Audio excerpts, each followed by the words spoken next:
You're listening to the AmWritingFantasy podcast. In today's publishing landscape, you can reach fans all over the world. Query letters are a thing of the past. You don't even need a literary agent. There is nothing standing in the way of making a living from writing. Join two best-selling authors who have self-published more than 20 books between them. Now, on to the show with your hosts, Autumn Burt and Jesper Schmidt. Hello, I'm Jesper. And I'm Autumn. This is episode 120 of the AmWritingFantasy podcast, and today we are going to share some thoughts and tips that will make or break your career as a writer. And personally, I think that this stuff is something that is often overlooked, but I don't know what you think about that, Autumn. I think it's definitely not talked about, but I'm just like, wow, no pressure. This is going to make or break your career. You just dove right into that topic. Jeez. Heart stops. I'm like, oh my gosh, am I ready for this episode? I don't know. But no, I agree. Maybe I made it sound important. better than it is. Yeah, it's very, you ramp the tension right up, straight to the insightful incident, and boom, okay. Yeah, I should do it the other way around. Like maybe start out by saying, this might be a completely useless episode, and there's going to be no tips for you at all, and then we can go from there, because then it's only going to get better. I don't know if that's going to work either. I think we'll just have to stick with what we started with. And this is one of the most important episodes of your entire author career. And then we have to live up to it. Oh my God. Now you said that, now I got conscious about it. No, that's not good. That's my role. If you hadn't thought anything, I would just have plowed on like nothing ever happened. Someone's got to call you out, and I'm here for that, so that's all right. Yeah. Well, and you jumped on it pretty quickly as well.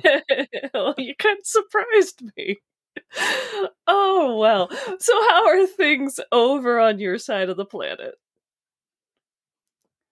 Well, it's good. Schools are closed this week here in Denmark. Of course, we are recording a bit ahead of time, so it's Easter holidays at the moment. So the kids are home, which means that I get to sleep in, and I can just get up like 9 or 10 in the morning and then write a chapter before lunch. And, I could get used to this.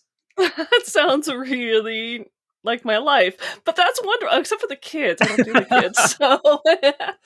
No, indeed. Yeah, it's really nice. And that is fantastic.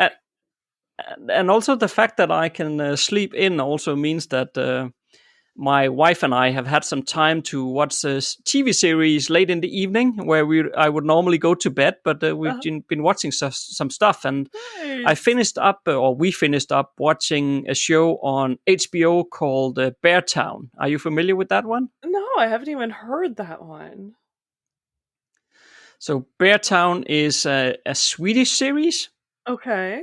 And it's about a youth hockey team, which is not doing particularly well. Oh no. And but then a former NHL player comes home from the US, and he's like at the end of his career, and he takes on the job of coaching this team. So at this point, you're probably thinking it sounds like some sort of sports series, right? Yeah. But it's not. Okay. Because here it turns a bit dark, but that's usually the type of stories that I like, as you know. Yes. But so the star player of the team, he actually ends up raping the coach's daughter. Oh no! At a party that they're at. But then, because it becomes it's a very serious series. What I was about to say, but it becomes very, I don't know what the right word is, but interesting in one way or another, because it starts exploring, because you are in a very small town society community, and it sort of explores how does a close-knit group of people who knows each other really well deal with a situation like this, where you have like the popular kid that everybody is hoping that he's going to be the next hockey star that is going to, put this town on the map. And then you have this new girl in town that basically nobody knows.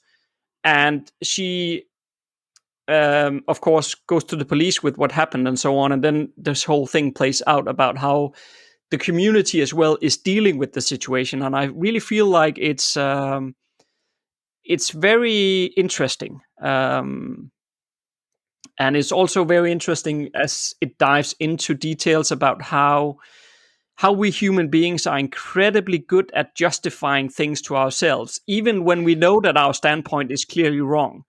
Because many of these characters, they really convince themselves that their point of view is the right one. When you're looking at it as the viewer, and of course you are at a distance, but it makes sense from the person being inside that community reacting that way. But when you're looking at it as a viewer at a distance, you can sort of see how completely wrong it is. Right. And it's actually a very interesting story, to be honest. It sounds interesting, though, since I've spent 90% of my life in small towns. I have a feeling I'd be like, oh no, this is so true. Yeah, it could be scary. Yeah, I mean, of course, it's a pretty serious topic, so it's not like a lighthearted thing that you sit there and watch. But and I would maybe have liked the ending to have a bit more oomph in the end. But I do recommend people checking out Bear Town on HBO, and of course, watch it in the original Swedish language and turn the subtitles on instead of all the dubbing stuff. I was about to use a nasty word. Well, the FCC does not watch over us as a podcast. Thank goodness. I don't know how we got around that one, but I think we're allowed to swear. Yeah, well, technically, we would have to mark it in our podcast hosting that they're swearing in the sessions. Mild language. Ooh. Yeah. So, I dodged the bullet just. Well, you can just add a beep. Nice.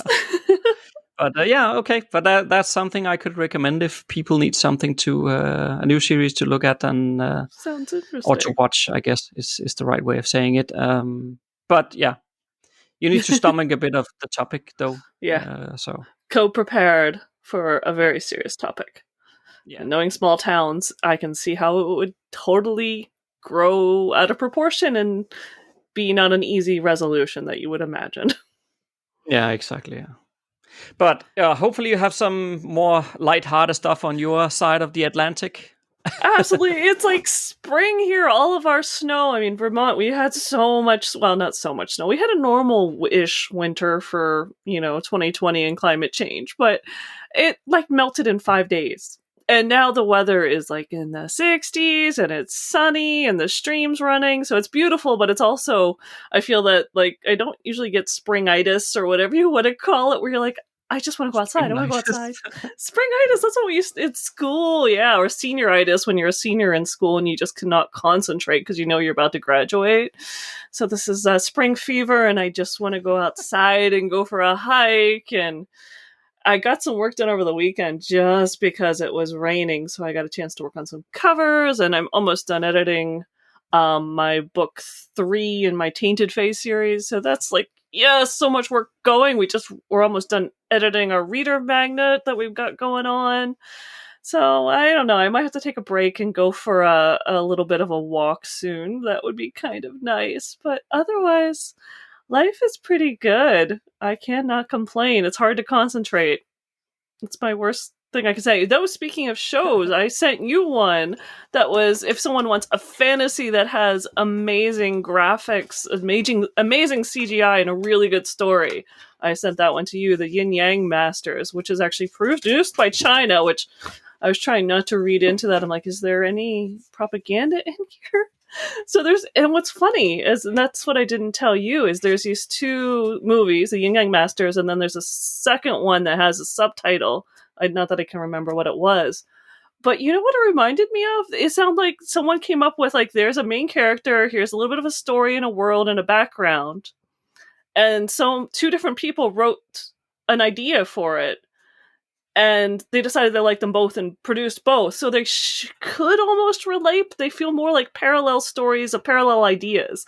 And so it was very interesting to watch them back to back and be like, is that the same character? But that's a totally different story for him. I don't know how this works. But the Yin Yang Masters, the one without the subtitle, it was a fantastic storytelling. Very good. And so if someone wants something much more fun I'll have to watch and it. wants to see ferret demons, oh my gosh, I want a ferret demon. You gotta watch that one. Yeah, I will definitely watch it. Yeah. I've added to I have an app on my phone where I keep track of everything I need to watch. And then I added it in there. It's worth So that's pretty watching. good. So every time I hear about a cool show or a good movie, I just add it in there because then it's there and I won't forget about it. And then every time I've done watching something, I go into the app and then I just find Add something I want to see next. Nice. That's a very useful app. It's very good. A week on the internet with the AmWritingFantasy podcast. Find a Way Voices came out with their 2020 headphone report. It is where they share all the data that they collected on the audiobook market over the past year. Okay. So what's up with audiobooks then? Yeah, and you know how I love to put you on the spot, Autumn. This is not fair. Yes. That's why I love it. It's because it's not fair. So I was wondering if you can guess which genres had the most growth in the audiobook market in 2020. But I have prepared some very, very short sound clips for you. So it's going to give you a hint because this is a podcast. So sound clips are cool. So it is basically sound clips that is hopefully giving you some idea about a genre. That's the point of the sound clip. So there's no words. It's just music. Oh, you're just mean. I'm going to argue, remember, I'm half deaf, so it's just not fair. But let's go for it. Okay, so I'm going to give you sound clip number 1, and then see if you can guess what genre this is. Okay.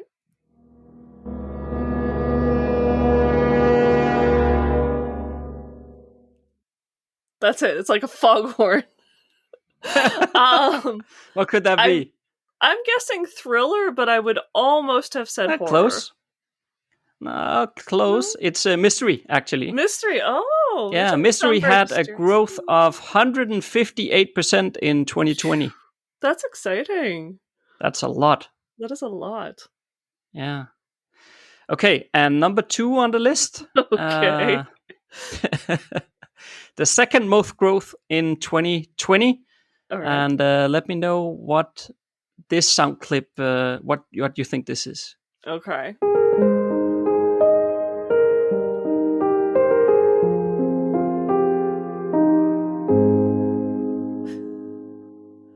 Of course, it's so obvious. Well, I'm gonna guess memoir. Because I found the sound clip that it's completely obvious, and everybody else is like, "What is that?" Yeah. I would say memoir. I mean, it sounds too sad to be like cozy romance. Yeah, there's a little. It sounds nostalgic to me, and that's why I would say memoir. You're just trying to be difficult. Of course, it's romance. Is it romance? Yes, I don't know. It should have been clearly uplifting at the end. The vibe of the music clearly portrays romance. It's obvious. Growth rate of 146%. Wow, that is amazing. It doesn't actually surprise me. I mean, in COVID, who was not looking for a good romance to sweep you away from this place? Yeah, maybe. Yeah, it could be it. But okay, number 3 and the final genre that experienced the most growth in 2020. Okay. Well, not the final one, but the top 3. Final in the top 3. All right. So are you ready for this sound clip? Yeah, I've already and it's going to be so obvious. So obvious. I gotta get one right. Are you ready? Yeah. I might know this one.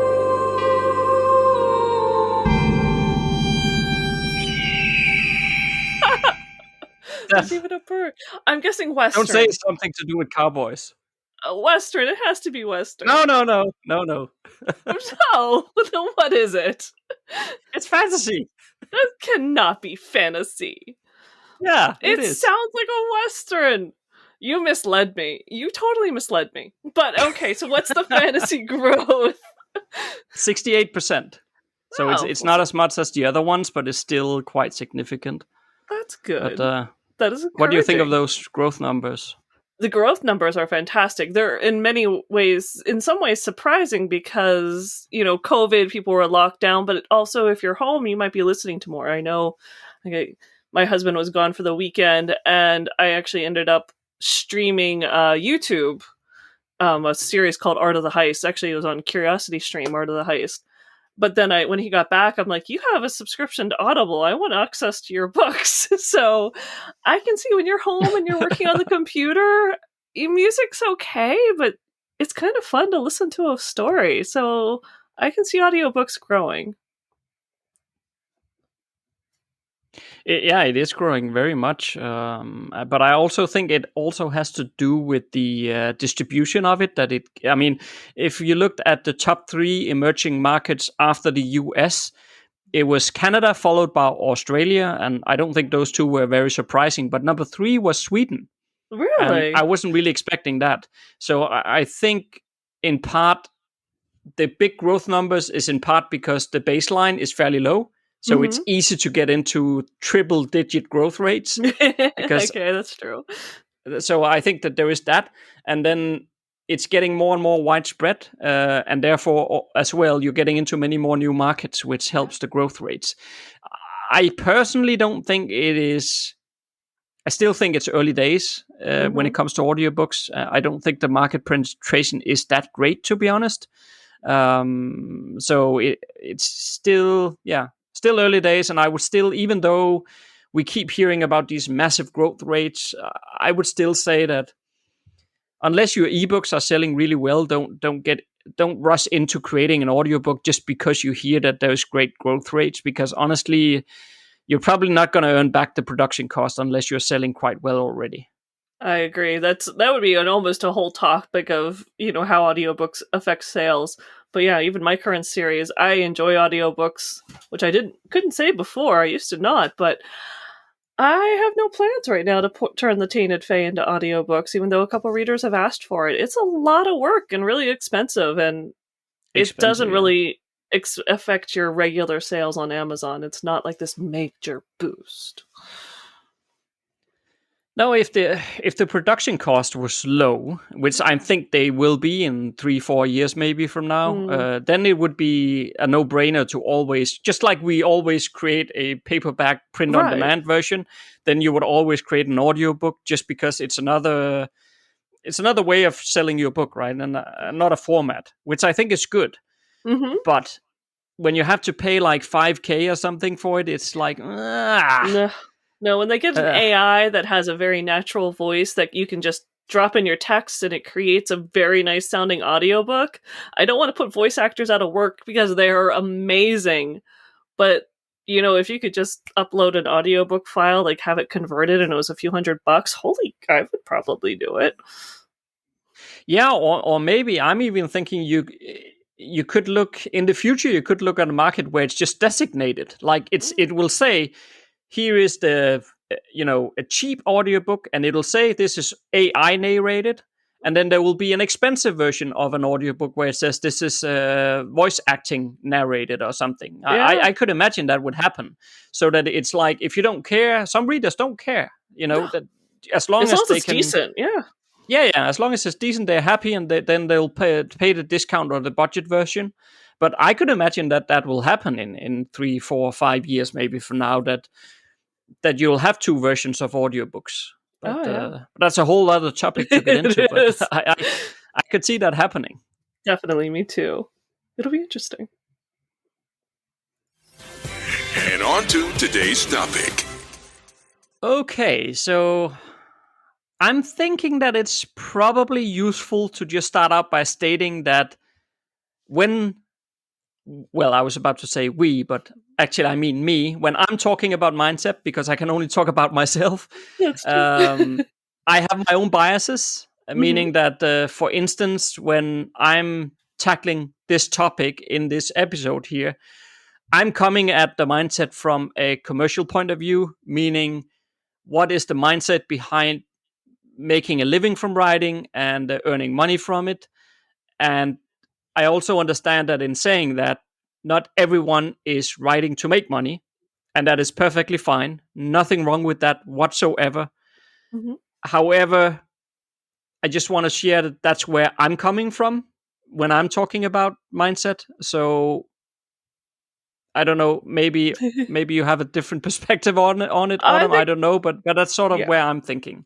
I think when we come to author mindset, that is looking at it from a business perspective. So you're looking at the marketing and is sort of wrapped up into it, but I think I do have maybe a little bit of the artistic, because I also think part of what makes you a good author platform, a good marketer, a successful author, hopefully, making money, is that you also care about the quality and your abilities as a writer. So to me, I have a little bit of that artistic side, but I think it kind of overlaps. The spheres are definitely where they join, is to me the author mindset.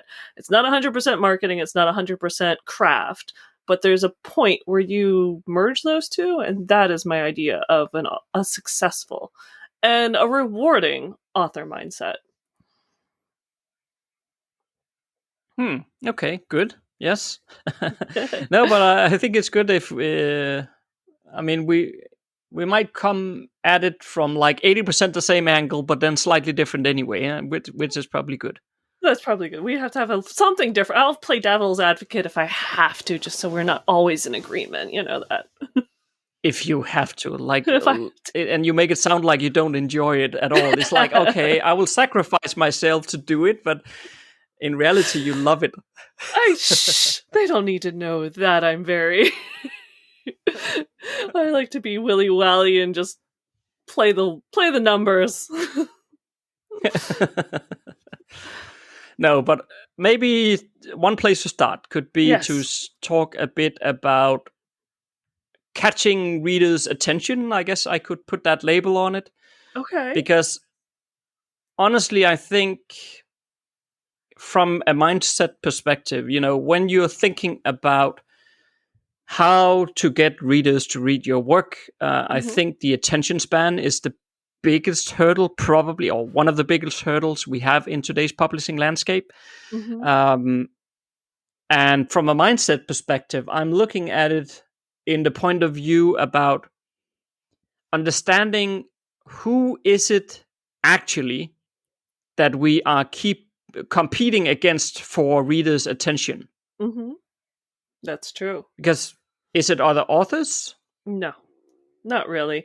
Amazon, I do agree with that recent interview with Mark Coker where he said Amazon is sort of pitting other authors against other authors, because if you do a search on Amazon for another, even yourself, the first 4 slots are paid advertisers before you actually get to the person you're looking for. And that is really annoying, but that is on Amazon. But in general, if you're talking about whose attention are we as authors trying to pull readers into, it's not from other authors. They're not our competition. It is the rest of the world, the apps, the media, games, audiobooks.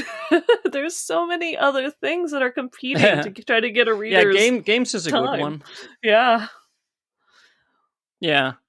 I mean, to some extent, like you said, I think to some extent you could make an argument to say that there is some competition between other authors, but I'm also of the firm belief that those people who really like to read, they will always go on to read more, and there's no way that we can write enough books for them on our own. So if they like to read, they will read more, and other authors as well. So in some sense, you're not really... Those people, I don't think we're competing that much for their attention, because they love reading and they will continue reading. But all the big chunk of people that sits in the middle, we have those that reads a lot and all the time. At the bottom, maybe of the bucket, we have those who basically never reads, and then in the middle, we have the majority of people who read sometimes, but not all the time. And for those people, I really think that our main competitor, and that's why I said games. I think that's a good point that you made there. But the ones that I was thinking about was really streaming services like Netflix, HBO, Amazon, and that kind of thing. Because what are those people going to do? They come back from Mhm. home, they've eaten their dinner, they're sort of thinking, should I go and lie on the couch and watch the next episode of my series on Netflix, or should I open my book and start reading? Right? I mean, that's really the choice that they're making, Mhm. um, and that's not an easy competition to be in. No. Because it really means that you have to produce very, very high quality content, meaning that your story, it has to be really, really good. Um, and that's not, I hope not for everybody, a mind change. Hopefully you already know that you have to produce really good content. Yes. But there are also those that think that they can sort of get away with a half decent cover, and they'll get their aunt, who is an English teacher, to do the editing, and then that should be fine, right? And then they put that book. Well, if you're trying to compete against Netflix, people are not going to read that book then. No. It's they will peter out very quickly. I mean, there's so much more to it. I mean, having a little bit of psychology and knowing, like, you need to have a hook at the end of every chapter that makes them want to turn the page, and then a good opening to the next chapter so that they don't want to be like, oh, it's a different point of view, or there's the answer to my question. You want to keep them going and going, because it's a lot of marketing. It is a lot of trying to feed their curiosity so that they want this more than the ease of sitting back and watching a show. Because even science wise, watching a movie, it's only lighting up part of your brain. So I mean, it is really, couch potatoing is truly low energy, low need of a paying attention. You can still surf on your phone and you watch a show and talk to your spouse, and you can do multitask. When you read, if you're really reading, it's like just the rest of the world could be on fire, and you're like, just one more chapter, just one more. So it's a lot more Yeah. energy intensive. It fires up your brain like you're actually there doing it. If it is a well-written book, all your senses are firing. It's like you're dreaming it. It's becoming part of you. And movies do not actually do that to you. So it's a totally different process that you're trying to get readers hooked on, get that adrenaline rush going. Yeah, that's true. Because essentially, when you're watching or a show on Netflix, for example, Mhm. it is just being served to you, right? Yes. Whereas the reading is immersive. You're inserting yourself into the story, whereas watching a show on Netflix, it's just a couch potato watching something, and you know, You um, don't, unless the character mentions a smell or sneezes or does something to clue you in that they're smelling something, it doesn't even dawn on you that, they're sitting by the campfire and they're going to smell like ash. But when you're reading it, a good writer is going to have layered that in, or the smell of a dragon, or the smell of something, and it's going to immerse you, like you said, in a far different way. And that's what the people who love reading, that's what they love, is because it really drags you in. And you don't get that quality unless you're working on it, unless you're doing it, on purpose. Even after 20 some books, I still have a check where I check all my chapters for things like the five senses and stuff, because it's easy to get into the mood and you're just writing and you go all visual and very little auditory because I'm half deaf. So, you gotta add that stuff in. yeah, that's true, and that's really where the mindset thing comes in, meaning that you have to be conscious about the fact that you have to produce really, really high quality work, because otherwise, if it's sort of halfway there, you can imagine like somebody sitting there with their Kindle or whatever they're reading on, and they're sort of, well, maybe they read 2 chapters and they're like, it's not really engaging me, this stuff. And then they're watching over at the TV, hanging on the wall over there, and it's like, yeah, let me go and watch some TV instead, right? I Yeah. mean, Yeah. that's the problem. So it's not easy for sure, but No. it is important to be aware of.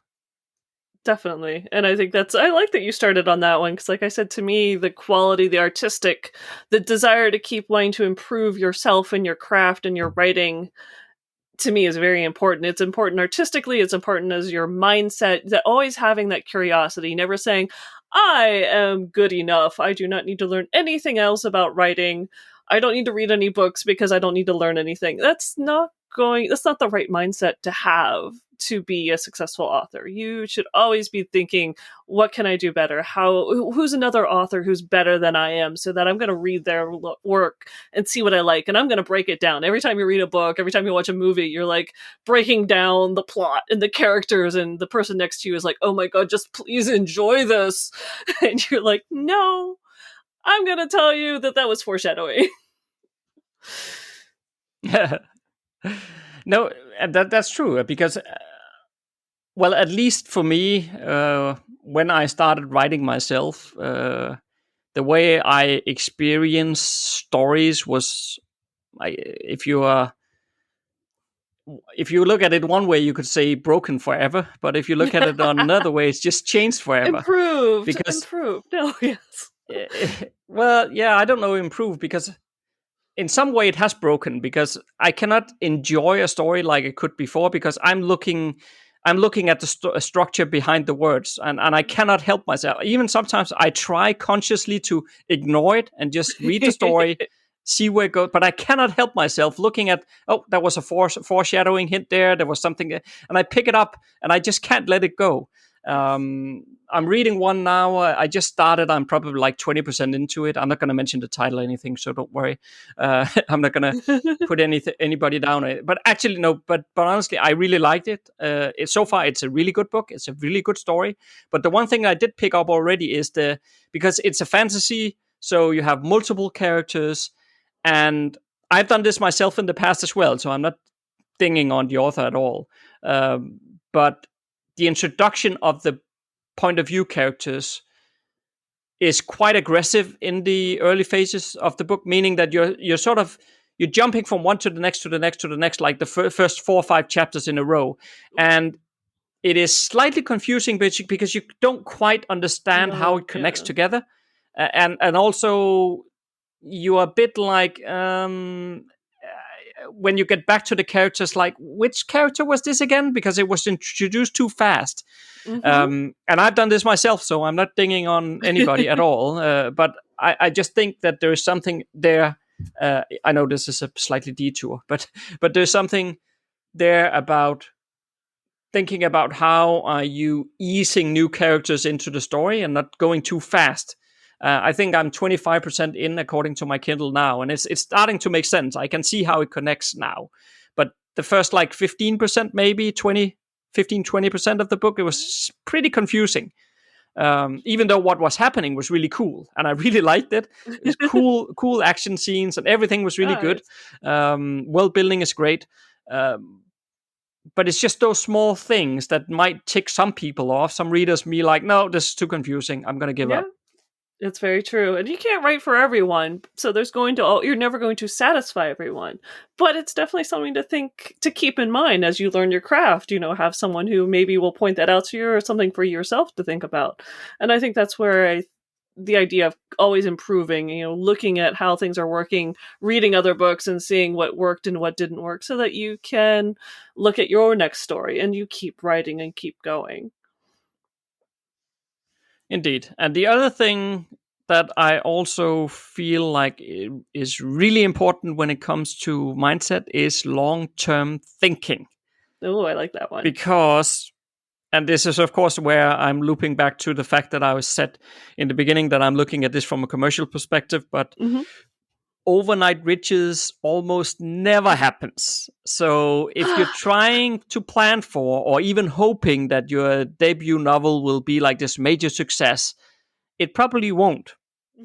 And I'm sorry, but that's the truth of the matter. We could take a couple of examples here. Yes. So Lee Child, for example, a highly, highly successful British thriller author. I think last time I tried to look it up, he was estimated to have a net worth of around $50 million. Oh. So I guess we can call that successful, can't we? I guess. I mean, really. Yeah. But he didn't really find much success until he had published about 10 books. Okay. George R.R. Martin is similar. Yeah, I was going to say, he has had a very long career to finally reach the pinnacle that he has, and he's no kid anymore either. No, indeed. So it's more like millions is not just going to start rolling in, It's a matter of over the long term to build a catalog of books, which Yes. each will earn you a little bit more. Yeah. And to make that career out of writing, you have to consistently be working on a new book. And this is not me saying that you have to release a new title every month. Not at all, because I know some people do, and that's how they earn their living. And fine if that's what you can do, but to me it would stress me out if I felt like I had to release a new title every month and write 6,000 words a day or something. No, not gonna happen. I'm not that kind of writer, and I don't want to be either. But at least, put your butt in the chair and at least do some writing, so that you're at least working on your back catalog all the time, or building that back catalog, because at the end of the day, that's where the money's going to come from. And then down the line, 15, 20 books later, or like with George R. R. Martin, 20 years later, if you finally get some awesome success, then great. But I think planning for that, or even expecting that, it's not going to bring you any good. No, and especially in today's market, I mean, maybe you'll hit it out of the park with one book, but we've both seen, I think Chris Fox, there's a few other authors who have tried a couple of different series, and they still, even once they become popular, they can have something that doesn't sell because it's not as much of an interest. So you have to keep trying and generating new content and trying to find maybe the book that hopefully lifts all of them up, but you could always have that one series that everyone's like, oh, that's the one we don't talk about, oh yeah, you remember when you wrote that? It's always going to be a challenge, but it's definitely, you want to keep writing, and you want to remember that this is a marathon. If you're doing this, it's a passion. If you're expecting to write 3 books and you're going to be as famous as George R. R. Martin or Stephanie Meyer or J.K. Rowling, that really is the less than the 1% of the 1% of the 1%. There are so many millions of authors, and there are many, maybe hundreds of thousands, maybe just thousands, that are making a full-time living off of writing. There's many more who are having it as a very solid part-time job with other different part-time job, or balancing several things. And then there's others that this is literally just going to be a hobby that's not going to be a huge revenue stream. So you need to remember there's all these different tiers, and it is sort of on to you to have the mindset, the strategies, the goals, the marketing, the skills, the quality, all of those tools, the help, sometimes the luck, to make this into something more. Yeah, I agree with that, and everybody fits into those categories differently, and that's also absolutely fine. I just think from the mindset perspective, I just think it's important not to sort of set yourself up for failure, meaning that you get into it with the idea that I'm going to be in the top 1% of all authors globally, and I'm going to be as rich as J.K. Rowling or something like. I mean, it's well, great if it happens, but it's probably not. And if you're setting yourself up for that, you're almost only going to fail, and you're going to disappoint yourself. And one of the reasons, not all of them, but one of the reasons why people stop writing is because they get disappointed and they feel like, no, this is not what I expected it should be. I had hoped that I was going to earn a lot more money by now, or whatever. But if they had just kept writing, maybe 3-4 books more from where they are at now, it would make a difference. So it's just a shame to drop your writing because of something like that. And I think it's important to try to set yourself up by thinking long term. Maybe earning 50K, 100K a year, maybe that's more than enough for what you want. I mean, who says you have to earn millions? Maybe even 10K if it's a side gig. The 10K can pay your summer vacation every year, and maybe that's absolutely fine. Yeah. I mean, nothing wrong with that. You should definitely have, your idea of what I think everyone should have a solid, this is my goal to get to, and know that it might take time to get there. And like you said, maybe it's only 10K a year, but to say, if I hit 5K a year, 10K a year, if I could do this much money, I would feel like I was totally successful. And no, it doesn't hurt to have that, shooting for the stars. That's okay, because maybe then you'll hit the moon. There's nothing wrong with that, but to at least know that thinking you're going to hit J.K. Rowling's level is probably really going to be amazing and lucky and hard. But that's okay if you just hit Jupiter. The Jupiter is nice. You don't have to go outside the solar system. But just have that reality check where it's great to maybe dream big, but remember that is dreaming. The reality is going to be something a lot closer to home, and know what that is. You know what you really want to work towards, and then working towards it. And for me, this is one part of the mindset I think is really important.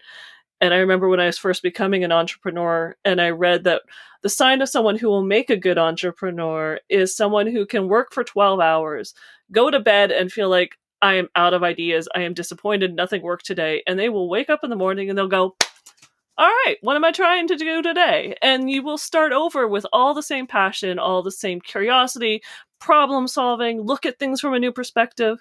You have to wake up in the morning and say, I am doing this again because this is what I want to do.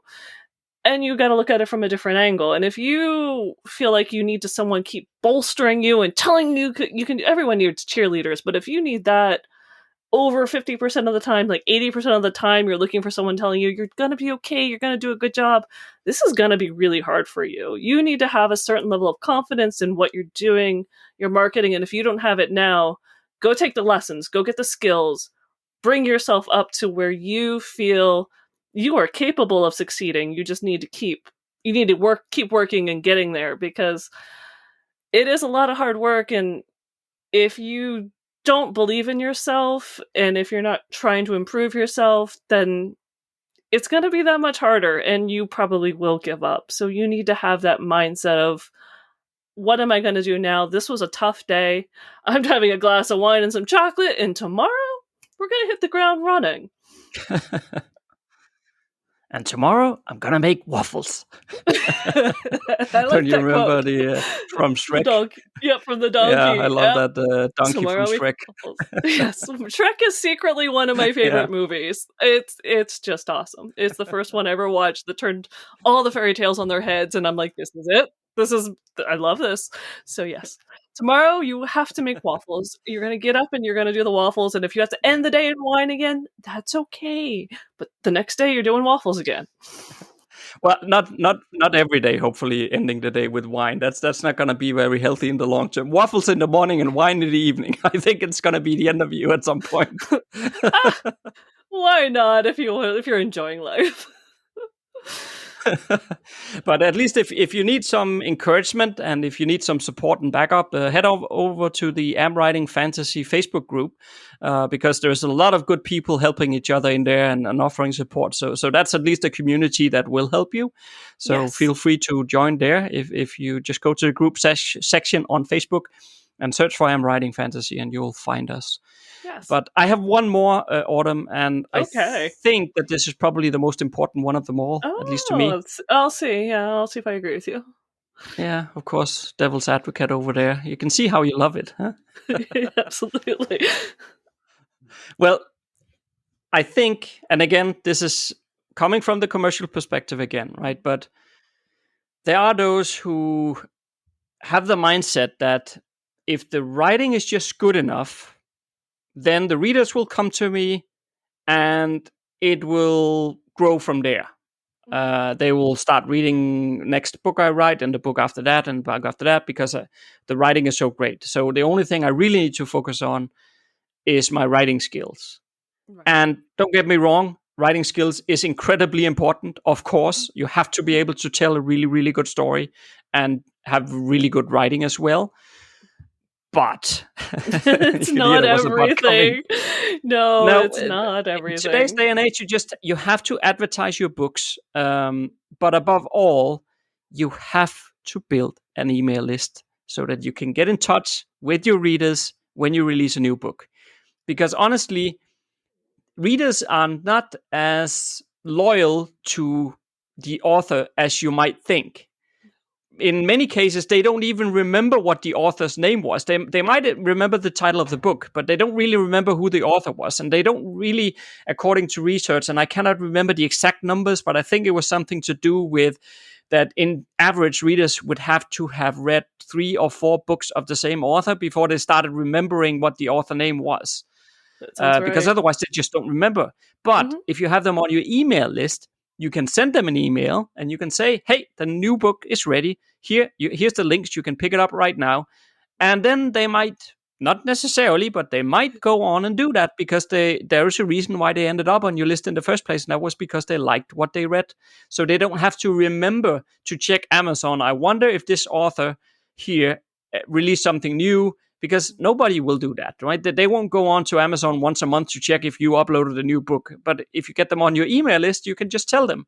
And that's a sale right there. So for me, the mindset around thinking that the writing is the only important thing, I think that probably worked 10 years ago, but not anymore. No, and even 10 years ago, I'm not sure if it was... I mean, it helped when ebooks were... If you were out when ebooks were new and you were a good writer, you were probably right now on the forefront. But for most people, it's not just about being a good writer. I mean, my true deep fans, they tell me I'm better than Tolkien. I just love them so much.